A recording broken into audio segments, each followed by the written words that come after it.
성경은 하나님의 계시의 말씀입니다.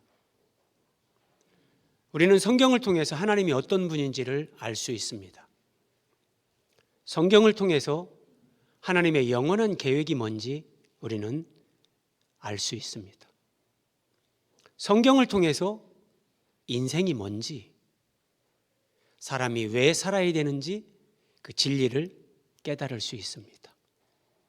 우리가 살아가면서 직면하게 되는 그 고난의 의미, 이유가 뭔지 우리는 성경을 통해서 배울 수 있습니다. 이 모든 것들을 성경은 한마디로 하나님의 경륜 이렇게 표현을 합니다. 그래서 성경에서 하나님의 경륜의 비밀을 깨달아가기 시작하면 믿음이 견고하게 세워지고 어떤 일을 만나도 그 환경이나 상황에 요동하지 않습니다. 내 옆에 폭탄이 떨어진다 할지라도 내가 누리는 내적 평안이 흔들리지 않습니다.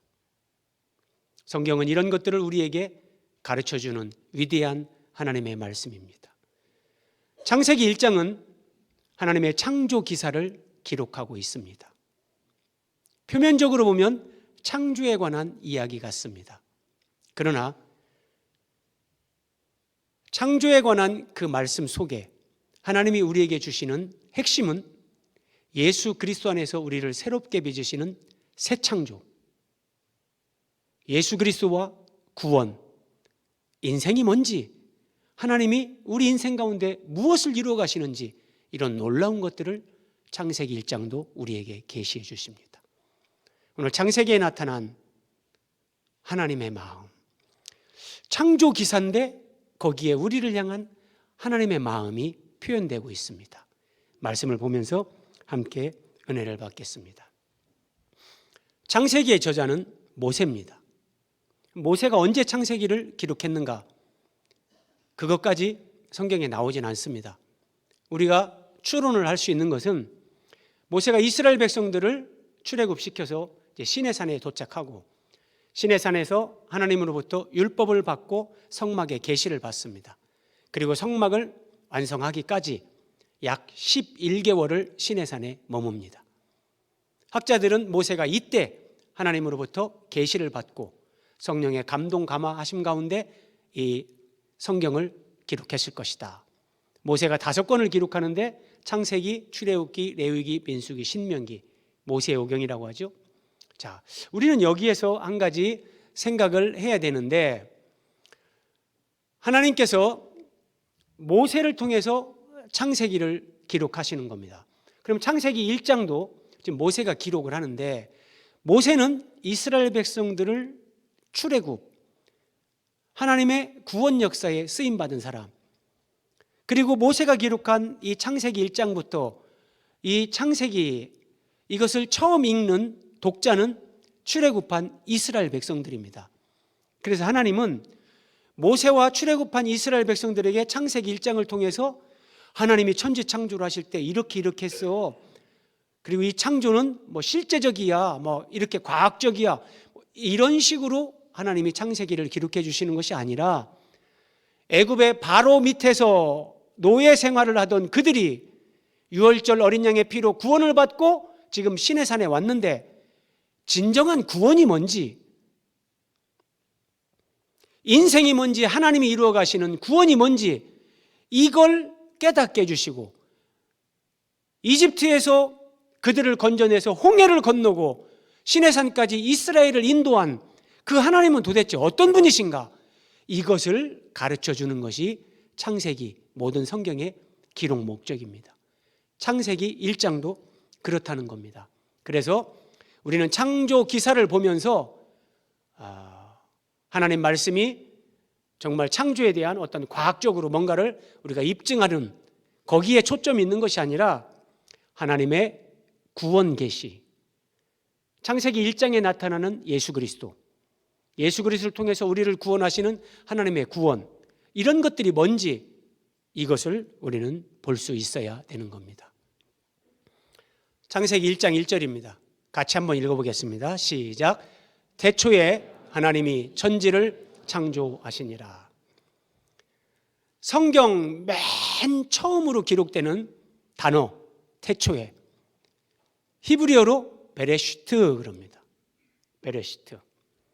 자, 앞에 설명이 있는데 원래는 이 레시트 이게 처음, 시작, 첫 것, 첫 열매, 최고, 뭐 으뜸, 머리, 우두머리 뭐 이런 의미를 가지고 있습니다. 근데 이 레시트에 배가 붙어서 그러니까 처음에 이렇게 베레시트 태초에 이렇게 되는 겁니다. 그래서 태초라는 것을 많은 그리스도인들이 성경에서 많이 들었는데 태초를 어떻게 이해해야 되지? 뭔지는 알겠는데 약간 설명하기가 쉽지 않은 그런 부분들이 있을 수 있는데 이렇게 이해를 하시면 됩니다. 태초에 창조가 시작된 시간의 출발점, 창조가 시작된 시간의 출발점, 하나님이 시간을 만들기까지 시간이 존재하지 않을 때 하나님은 영원 안에 거하시는 분이에요. 하나님은 시간이 필요 없죠. 그런데 사람과 하나님이 창조하시는 모든 생명체들에게는 시간과 공간이 필요합니다. 그래서 하나님이 시간을 창조하시는데 태초에 이렇게 성경이 시작됩니다. 그리고 태초에 하나님이, 성경은 하나님의 자기 계시, 하나님이 어떤 분인가 이걸 아는 것이 성경에서 제일 중요한데 히브리어로 이 하나님을 엘로힘 그럽니다. 근데 이 엘로힘이 우리 한글로는 이게 구분이 안 되지만 히브리어에서 엘로힘은 복수입니다. 복수를 사용하는 거예요. 여기에서 창세기 1장 1절에서 삼위일체 하나님을 성경은 계시해 줍니다. 하나님을 복수로 묘사하는데 태초에 하나님이 왜 복수냐? 이르시되 빛이 있으라. 여기 이르시되 하나님이 말씀하시는 거예요. 이 말씀이 성자 예수 그리스도. 그리고 하나님의 신은 수면 위에 운행하시니라. 성령, 성부, 성자, 성령 삼위일체 하나님이 창세기 1장 1절부터 나타나는데, 그런데 하나님이 창조하다, 바라라는 단어를 쓰는데 창조하다는 단어는 단수입니다. 하나님은 복수인데 그 하나님께서 창조하는, 그 창조한다는 동사는 단수를 씁니다. 이게 뭐냐면 하나님은 성부, 성자, 성령. 처음 오신 분들은 좀 어려울 수 있는데 이렇게 이해하시. 하나님은 분명히 성부, 성자, 성령 세 분, 세 위격인데 그런데 한 분이세요. 이거는 하나님은 신이기 때문에 우리 인간의 이성으로, 논리로 더 이상 설명할 길이 없습니다. 이것을 그래도 우리가 이해할 수 있는 게 뭐냐면 부부는 일심동체다 그런 말을 하잖아요.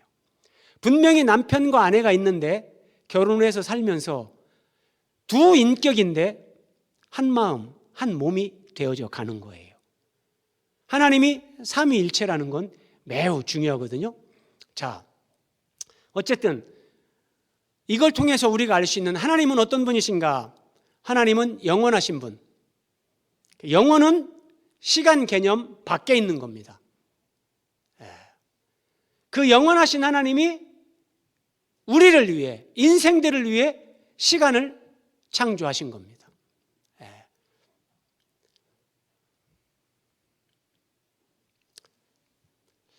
우리가 믿고 있는 하나님, 그 하나님은 어떤 분이신가? 한 번 더 확인을 합니다. 내가 하나님을 믿는데 하나님이 어떤 분인지 깊이 있게 모르면, 하나님에 대한 알미 피상적이면 믿음 생활을 하면서도 조그만 일만 만나도 불안해하고 요동하고 흔들립니다.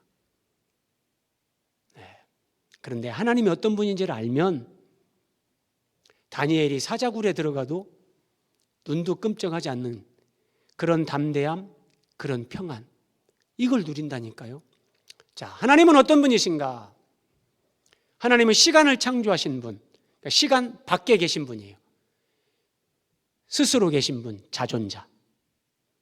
하나님은 시간 밖에 계시기 때문에 늙지를 않는 거예요. 하나님은 늙는 게 없어요. 그리고 하나님은 초월자.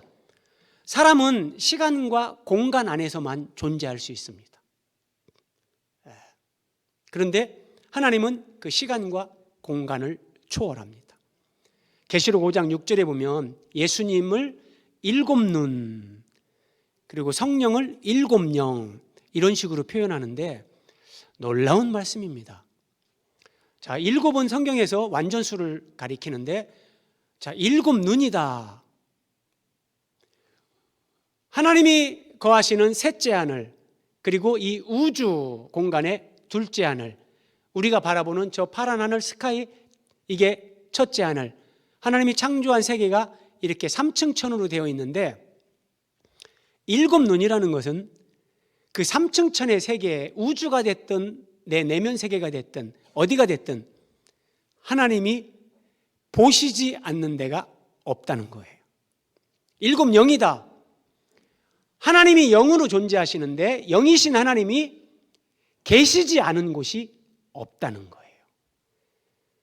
어디든지 하나님이 나와 함께 계시고 나를 다 바라보시면서, 그래서 여러분, 내가 죽을 것 같은 상황에서도 하나님은 늘 보고 계시고 전능자시고 초월자시기 때문에 언제든지 구원해 주실 수 있는 거예요. 무에서 유를 창조하신 하나님, 전능하신 하나님, 삼위일체 하나님. 그래서 이 삼위일체 하나님이 중요한데, 하나님이 삼위일체인데 그 하나님이 우리를 예수님 안에서 하나님의 아들들이 되게 하려고 사람을 창조하셨습니다. 정말 놀랍고 위대한 겁니다. 하나님의 아들들이 되고, 다르게 얘기하면 우리를 예수님의 신부가 되게 하는 거예요. 신부가 된다는 건 그 예수님과 생명과 존재의 연합을 이루는 거예요. 피조물이 신의 생명, 신의 성품, 신의 영광에 참여하도록 이런 목적을 가지고 하나님이 사람을 창조하신 겁니다. 자, 지금부터는 하나님이 창조한 세계가 하나님께서 더 이렇게 진전을 이루어 가시는 하나님의 창조의 원리를 살펴보는데, 한번 보십시오. 땅이 혼돈하고 공허하며 흑암이 깊음 위에 있다. 흑암, 깊은 어둠, 짙은 어둠이 있는 거예요. 하나님이, 여러분, 저 혼돈 공허도 하나님이 창조하신 겁니다. 우리가 오늘날 혼돈 공허 흑암 그러면은 우리는 그것을 좋지 않게 생각하지만, 창세기 1장에서는 죄가 들어오기 이전입니다. 죄가 없는 상태에서 하나님이 창조한 혼돈도 공허도 흑암도 다 선하고 아름다운 겁니다. 자, 어쨌든 하나님이 깊은 흑암이 있게 하셨습니다. 근데 이르시되 빛이 있으라. 하나님이 빛을 만드십니다. 여러분 한번 생각해 보세요. 하나님은 성경에 6일 동안 창조하시고 7째 날 안식하시면서 그 사역, 창조 사역을 다 마치셨다 그러는데, 하나님은 전능하신 분이에요. 말씀 한마디로 모든 걸 한 번에 다 창조의 완성을 이루실 수 있는 분이에요. 그렇죠? 그런데 하나님이 왜 6일로 나눠서 7일째 되는 날 이런 식으로 하나님은 창조를 하셨는가? 다 깊은 뜻이 있습니다. 그 첫 번째가, 하나님의 창조는 혼돈, 카오스라게, 무질서 상태에서 질서로 진전을 이루게 하십니다. 그리고 공허가 나오죠. 이 혼돈이나 공허는 사실은 이게 비어 있다는 거예요. 빈 상태. 하나님은 빈 상태에서 채우는 것으로 창조를, 진전을 이루어 가십니다. 그래서 6일 창조 가운데 첫째 날, 둘째 날, 셋째 날은 하나님이 큰 틀에서 이렇게 그릇을 만드는 거예요. 그리고 넷째 날은 첫째 날 만든 그릇에 하나님이 내용물을 채우고, 다섯째 날은 둘째 날에 만든 그릇에 내용을 채우고, 여섯째 날은 셋째 날에 만든 그릇에 내용물을 채우는 것으로 하나님의 창조가 그렇게 진행됩니다. 그래서 하나님의 창조는 빈 상태, 공허에서 채움으로 진전됩니다. 이것이 흑암에서 빛으로 하나님이 이렇게 보여주시는데, 조금 더 살펴보겠습니다. 빛이 하나님이 보시기에 좋았더라. 하나님이 보시기에 좋았습니다. 그런데 하나님이 이제 남자와 여자, 사람까지 창조하신 후에 하나님이 지으신 그 모든 것을 보시니 보시기에 심히 좋았더라. 여러분, 성경은 정말 하나님의 계시의 말씀, 보시기에 좋았더라에서 보시기에 심히 좋았더라. 좋은 것에서 더 좋은 것으로 하나님의 창조는 진전을 이루어갑니다. 이런 관점에서 보면 저녁에서 아침으로, 그래서 저녁이 되고 아침이 되니 이렇게 묘사를 하는 겁니다.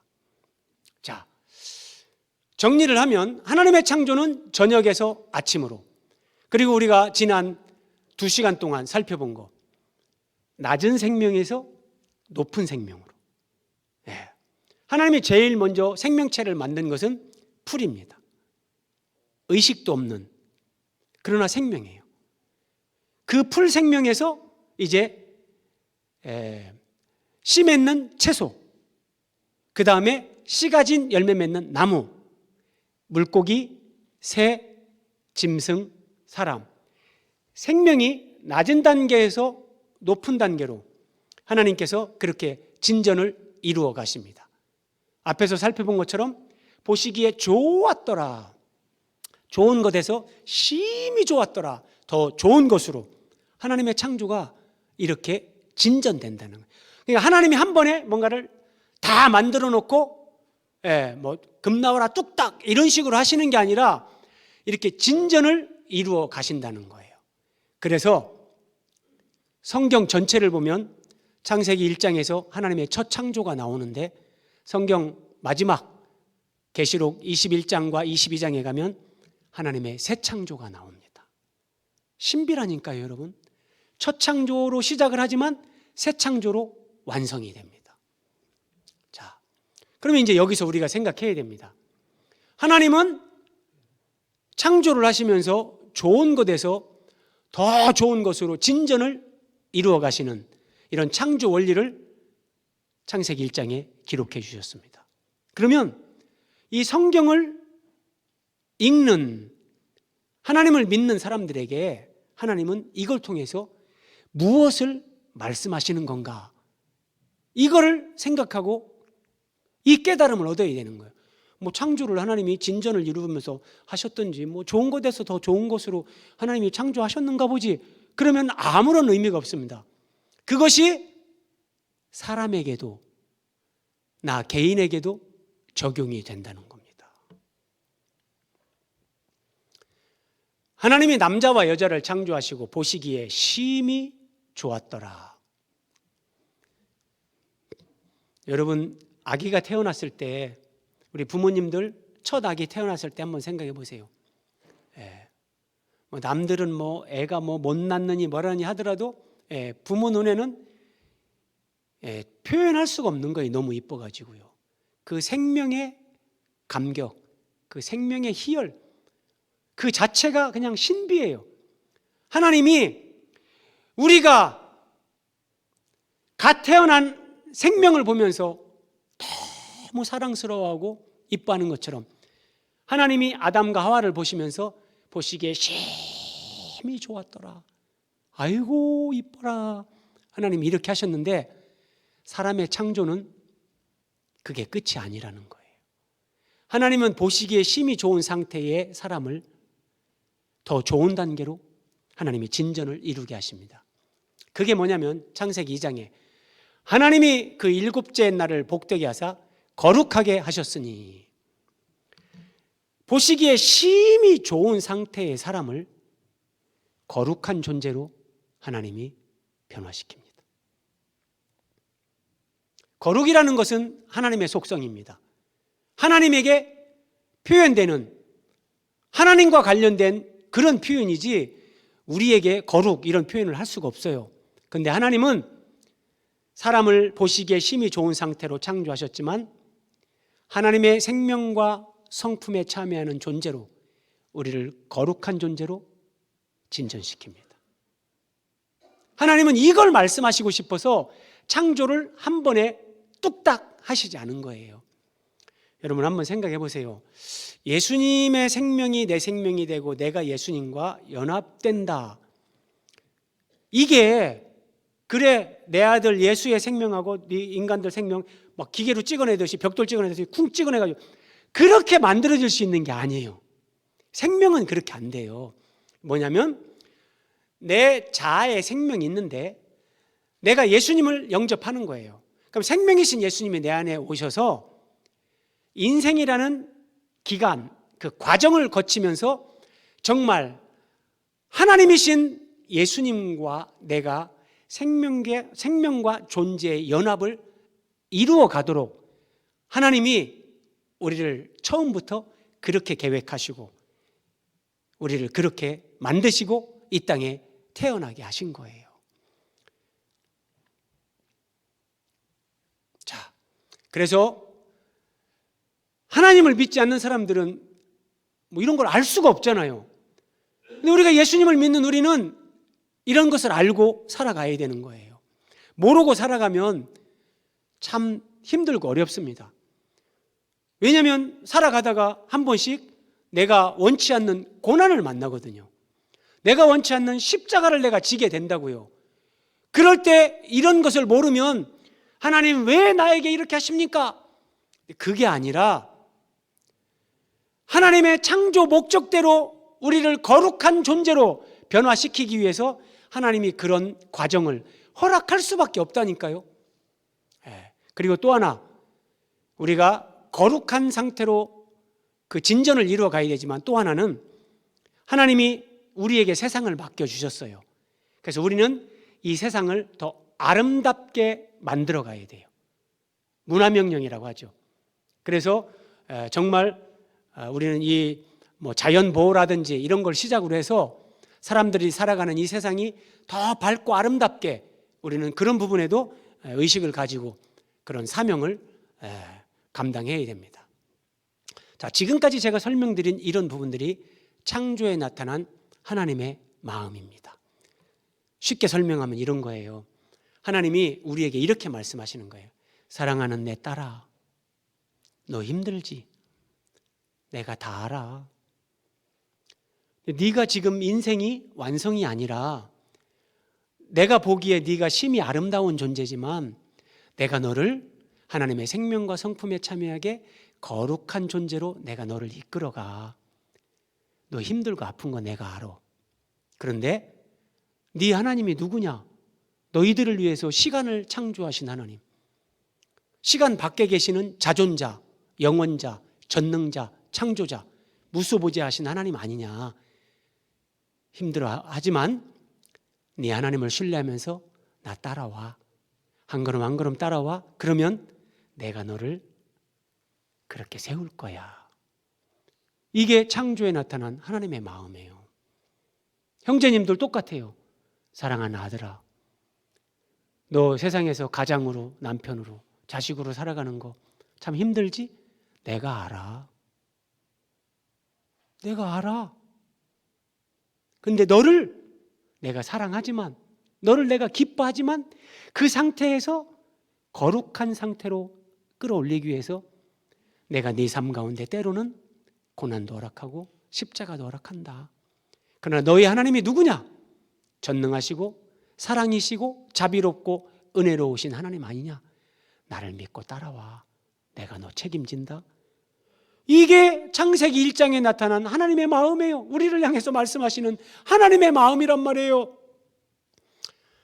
자, 성경이 얼마나 심오한가 한번 보는데요.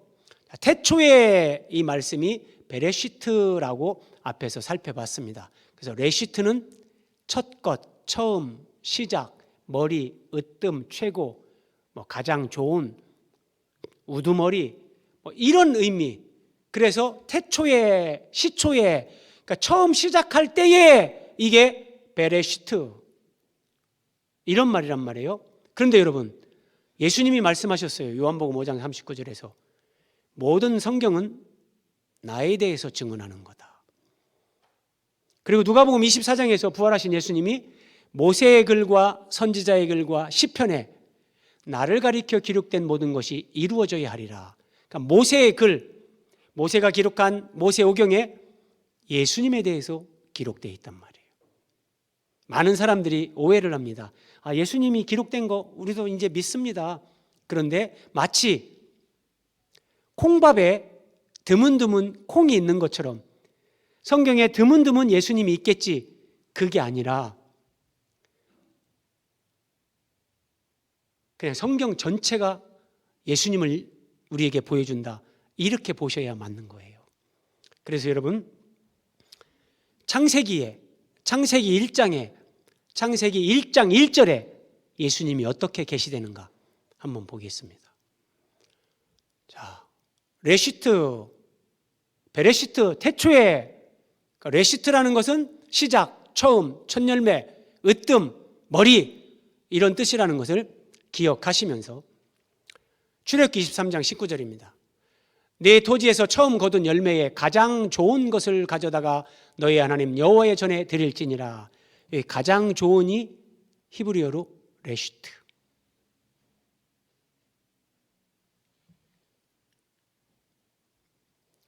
레위기 23장 10절입니다. 내가 너희에게 주는 땅에 들어가서 너희의 곡물을 거둘 때에 너희의 곡물의 첫 이삭 한 단을 제사장에게로 가져갈 것이요. 첫 이삭, 이게 레시트. 레시트가 뭐라겠죠? 첫 것, 첫 열매, 시작, 으뜸, 머리, 가장 좋은, 우두머리, 최고, 이런 의미예요. 그래서 첫 이삭, 레시트라는 단어를 쓰는 거예요. 그럼 여러분 이제 좀 감이 잡히십니까? 고린도전서 15장 20절. 그러나 이제 그리스도께서 죽은 자 가운데서 다시 살아나사 잠자는 자들의 첫 열매가 되셨도다. 여러분, 성경은 하나님이 주신 계시의 말씀이라 성경을 알아가면 알아갈수록 정말 전율이 일어납니다. 어떤 인간의 머리에서 이렇게 성경을 짜맞춰서 조합할 수 없습니다. 성경에 기록되는 첫 번째 단어 브레시트, 태초에, 거기에 레시트, 시작, 처음, 머리, 으뜸. 창세기 1장 1절 성경에 최초로 기록되는 그 베레시트에 하나님은 예수 그리스도를 계시합니다. 이게 어떻게 연결이 되냐? 이 말씀 보십시오. 계시록 22장 13절에서 예수님이 말씀하세요. 나는 알파와 오메가요, 처음과 마지막이요, 시작과 마침이라. 여러분, 요 강단에 여기 보세요. A처럼 보이는 거, 이게 헬라어, 신약 성경이 헬라어로 기록되는데 이게 알파, 옆에 이렇게 된 이게 오메가. 헬라어 알파벳의 첫 자와 마지막 자. 그래서 나는 알파다라고 할 때 똑같이 처음이고 시작이고 다 이런 의미예요. 그래서 나는 알파다, 나는 처음이다, 나는 시작이다. 예수님이 이렇게 말씀하실 때 이게 오늘 창세기 1장 1절로 얘기하면 내가 레시트다. 베레시트, 예수님을 통해서 하나님이 너희를 거룩에 이르게 한다. 너희를 구원하시고 하나님의 생명과 성품에 참여하도록 예수 그리스도 안에서 너희를 새 창조하신다. 창세기 1장 1절은 이걸 우리에게 말씀하시는 거예요. 지나간 그 옛날 태초에 하나님의 창조를 얘기하는 것이 아니라 레시트 되시는 예수 그리스도 안에서 하나님이 우리를 새롭게 창조하신다. 이걸 말씀하시는 거라니까요. 이것의 완성을 이렇게 보시면 돼요. 골로새서 1장 18절에 그는, 예수님은 몸인 교회의 머리, 그가 근본, 죽은 자들 가운데서 먼저 나신 분, 만물의 으뜸. 여러분, 이게 전부 다 레시트예요. 근데 예수님이 머리, 근본, 먼저 나신 분, 으뜸이라고 할 때 무엇과 연결되냐? 교회예요. 하나님이 사람들을 구원하는데 구원은 개인 구원으로 시작되지만 여러분, 구원의 완성은 개인이 아닙니다. 교회로 연결돼서 완성되는 겁니다. 그래서 교회를 알면 알수록 정말 교회를 사랑하고 지체들과 서로 하나가 되고 서로를 배려하고 관용을 베풀고 이런 삶을 배워가고 그런 삶을 살아가게 된다니까요. 예수님을 교회의 머리로, 예수님을 교회의 시작으로, 예수님을 교회의 모든 것의 모든 것으로, 그러면서 구원받은 우리가 그 예수님에게 연결된 교회의 지체들로. 신비라니까요. 그래서 예수님이 머리고 우리가 그 머리에 연결된 몸의 지체이기 때문에 예수님과 우리는 하나예요. 예수님은 하나님, 하나님의 아들. 그래서 예수님 안에서 우리가 하나님의 아들들이 되어서 예수님은 하나님인데 우리가 신의 생명, 신의 성품, 신의 영광에 참여하게 된다는 거예요. 하나님은 이런 위대한 계획을 가지시고 창조를 하시고 사람을 지으신 거예요. 여러분들이 인생 결론 내리지 마십시오. 내가 왜 태어났을까? 차라리 태어나지 않았으면 몰라서 하는 말입니다. 힘든 건 하나님이 다 아시지만 그렇게 말하시는 분들 나중에 하나님 앞에 서면 하나님 앞에 하나님, 제가 함부로 말한 거 잘못했습니다. 이럴 겁니다. 욥이 그러거든요. 욥이 하나님, 제가 아무것도 모르고 하나님 앞에 함부로 입을 열었는데 하나님 잘못했습니다. 알게 되면, 그래서 여러분 인생은 고난이 있고 십자가가 있고 힘드는 것이 분명히 있습니다. 그러나 그것까지도 은혜고 영광입니다.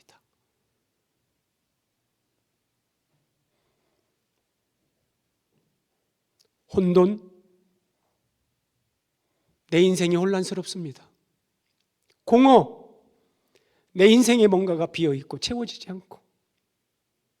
흑암, 뭔가 나는 어둠 가운데 사는 것 같고. 그런데 하나님이 창조하신 혼돈, 공허, 흑암, 그것도 선한 것이고 그것도 은총이란 말이에요. 성경의 첫 글자 베레시트가 예수님으로 연결되는, 정말 여러분 경이롭지 않습니까? 그러면 이걸 통해서 우리에게 하나님은 뭘 말씀하시냐? 하나님의 창조 목적이 예수님 안에서 우리를 하나님의 아들들이 되게 하는 겁니다. 우리 인생 마치고 하나님께 가면 우리를 위해 하나님이 이 영광을 예비하시고 이 땅에서 우리가 흘렸던 눈물 하나님이 다 닦아주시면서 네 수고했다. 이제 하나님의 생명과 성품과 그 영광에 참여하면서 영원히 하나님과 더불어 영생을 누리며 사는 겁니다. 에베소 1장 4절입니다. 그 창세전에, 그러니까 세상을 창조하기 전에 하나님은 그리스도 안에서 우리를 택하셨어요. 이게 하나님의 영원한 계획이에요.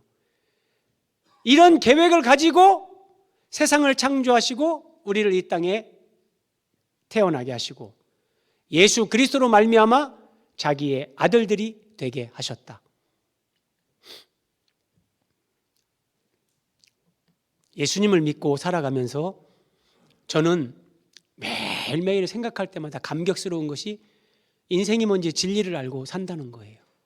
내가 이거 모르면 돈 따라가고 욕망 따라가고 그냥 그렇게 살다가 죽었을까 하니까 하나님 너무 감사합니다. 참 그런 고백이 많은데 여러분 다시 한번 정리해서 설명을 드릴게요. 인생은 뭘까요? 어느 날 자녀들이 물어요. 엄마는 왜 살아? 아빠는 왜 살아? 자녀들이 그걸 물을 때는 그 자녀들이 사는 게 뭐지? 여기에 대해서 답을 얻고 싶다는 거예요. 근데 답을 줄 수 있어야 되는 거예요. 쓸데없는 소리 하지 말고 공부나 해!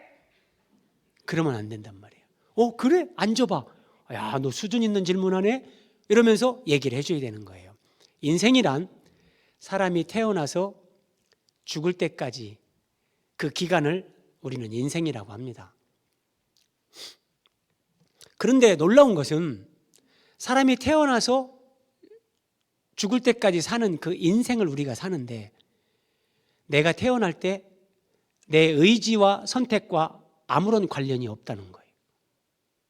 내가 죽을 때도 내 의지와 선택이 아니라 창조주 하나님에 의해서 하나님이 오라 하면 가는 거예요. 이 100년 안팎의 시간이 인생인데 그러면 하나님 왜 나를 태어나게 하고 그 인생을 살다가 죽음으로 하나님께 돌아가게 하는가? 산다는 건 뭔가? 인생의 의미는 뭔가? 죽은 후에 사람은 하나님께로 영원한 세계로 들어갑니다. 인생은 영원을 준비하는 과정입니다. 인생이 끝이 아니란 말이에요. 영원을 준비하는 과정. 이것을 에베소 4장 21절에서 24절에 저렇게 말씀하시는데 그림으로 보면 저 매미의 탈피를 보십시오, 여러분. 예수 그리스도 안에 진리가 있는 것처럼 너희가 그 진리를 가르침 받았을진데 예수님 안에서 우리가 옛사람을 벗고 저게 지금 옛사람을 벗고 새사람을 입은 거예요. 네 발로 기어다니던 성충이 그냥 벌레인데 속생명이 자라면서 날개를 단 매미로 존재가 변화되어져서 이제는 기어다니는 존재가 아니라 날아다니는 존재로 바뀝니다. 그렇게 되기 위해서 옛사람을 먼저 벗는 겁니다. 저 성충의 표피를 찢고 나오는 겁니다. 옛사람을 벗고 저렇게 날개를 달고 새 사람을 입는 겁니다. 그래서 인생은 영혼을 준비하는 과정인데 내용은 뭐냐? 내 안에 생명이신 예수님을 모시고 그 예수님의 생명이 내 안에서 성장해 가는 거예요. 성충 안에서 매미의 속생명이 성장하면서 겉껍질을 찢고 매미가 나오는 것처럼 생명의 성장, 존재의 변화를 이루면서 우리가 하나님 앞에 이르게 되는 것, 이것이 인생의 핵심, 인생의 의미. 이 삶을 살아가는데 저렇게 존재가 변화되는데 여러분, 겉껍질이 찢어지는 것 없이는 매미는 나올 수 없어요. 예. 겉껍질이 찢어지지 않으면 그 안에서 죽습니다. 우리가 똑같아요. 내가 죽을 것 같은 그런 고통을 한 번씩 겪지 않으면 사람은 심히 좋은 상태에서 거룩한 상태로 변화되지를 못합니다. 그래서 하나님이 내 가슴이 찢어지고 내 존재가 정말 죽음과 같은 그런 시간을 통과하게끔 하나님이 그런 시간을 허락하시는 겁니다. 이 진리를 모르면 전부 다 돈 따라가고 욕망 따라가고 세상에서 조금 더 많이 갖는 거, 높아지는 거, 그걸 성공이라 생각하면서 사는 거예요. 그러면 자기 자아에 갇히고 세상에 갇혀 살다가 허무하게 죽습니다. 여러분 창세기 11장에 가면 제가 저런 부분을 설명을 드릴 건데 하나님을 떠난 인생은 이중 감옥에 갇혀 있습니다. 나라는 감옥. 나라는 것은 자아는 생각, 감정, 의지 이렇게 되어 있습니다. 사람이 자기 생각에 갇혀서 고통당하면서 사는 사람 많습니다. 네. 배우자에 대해서 불륜을 한번 의심해 보십시오. 의처증, 의부증을 한번 가져보십시오. 그것이 치유되기까지 그 사람은 행복할 수 없습니다. 그 생각 하나로 그 인생을 사탄이 파멸시킵니다. 생각이 이렇게 무서운 겁니다. 네. 감정도 마찬가지입니다. 네. 그래서 예수님을 믿는 사람들은 내 생각에서, 내 감정에서 하나님의 말씀으로 내 감정도 굴복시키고 내 생각도 바꾸는 겁니다. 하나님 말씀이 이러하다 그러면은 내 생각, 내 감정을 신뢰하지 않는 겁니다. 하나님 말씀에 따라서 그러면서 내 자아의 감옥에서 우리는 해방되는 겁니다.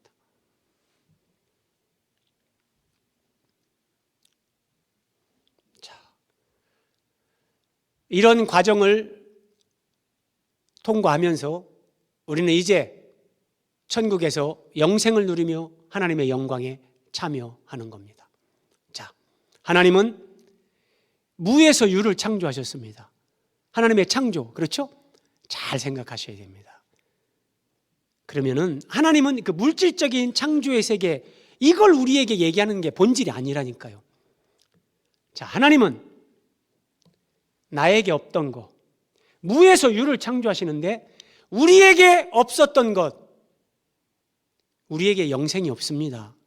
우리에게는 하나님에 속한 사랑, 온유, 겸손, 거룩, 이런 게 우리에게는 원래 없는데 예수님 안에서 우리에게 영생을 주시고 겸손과 온유와 사랑과 낮아짐과 섬김과 거룩함을 이루어가게 하십니다.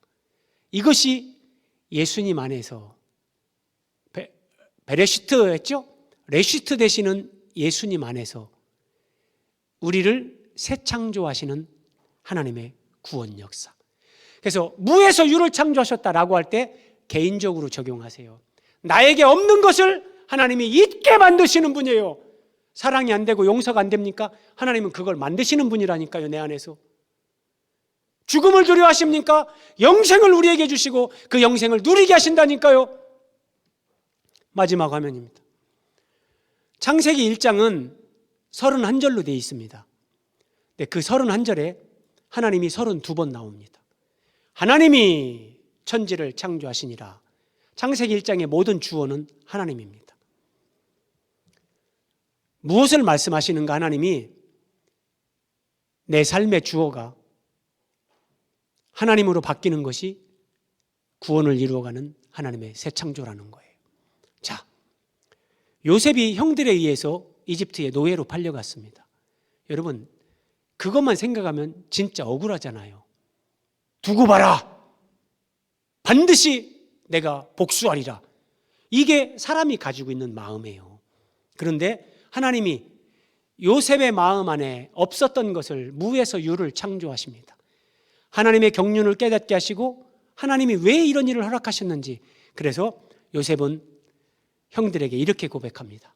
당신들이 나를 이곳에 팔았다고 해서 근심하지 마소서, 한탄하지 마소서. 하나님이 당신들이 나를 팔아서 나를 이집트에 내가 온 것이 아니라 하나님이. 여러분, 내 삶의 주어가 하나님으로 바뀌면 여러분들을 힘들게 한 사람이 있습니까? 그 사람이 한 게 아니라 그 배후에 하나님의 주권이 작동하고 있는 거예요. 아, 하나님이 나에게. 그럼 왜 이런 일을 하시는가? 하나님이 생명을 구원하시려고 나를 당신들보다 먼저 보내셨나이다. 하나님이 큰 구원으로 당신들의 생명을 보존하고 당신들의 후손을 세상에 두려고 나를 먼저 보내셨나니, 그런즉 나를 이리로 보낸 이는 당신들이 아니요 하나님이십니다. 내 삶의 주어가 하나님으로 바뀌는 거예요.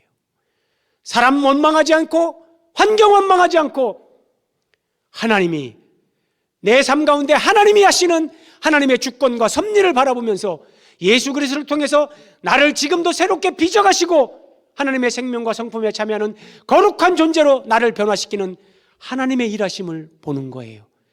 창세기 1장은 우리에게 창조가 어떻게 됐고 이게 과학적으로 어떻고 그런 걸 얘기하는 게 아니라 예수 그리스도 안에서 하나님의 나를 지금도 이렇게 빚어가시고 계시고 이렇게 새 창조를 이루어가고 계시다. 내가 너희들 이렇게 만들어가고 있으니까 나를 신뢰하고 믿음으로 나 따라와. 너희들 결코 후회하지 않아. 너희들 결코 실망하지 않아. 내가 너희들 책임진다. 하나님이 우리에게 이렇게 말씀하시는 겁니다. 하나님이 창조하신 자연계, 내 인생에서 무엇을 겪든지 거기에 하나님의 주권, 하나님의 새 창조의 섭리의 손길을 보시면서 하나님의 마음을 알고 하나님 마음에 합한 그런 사람들로 세워져가는 저와 여러분이 되시기를 예수님의 이름으로 기원드립니다.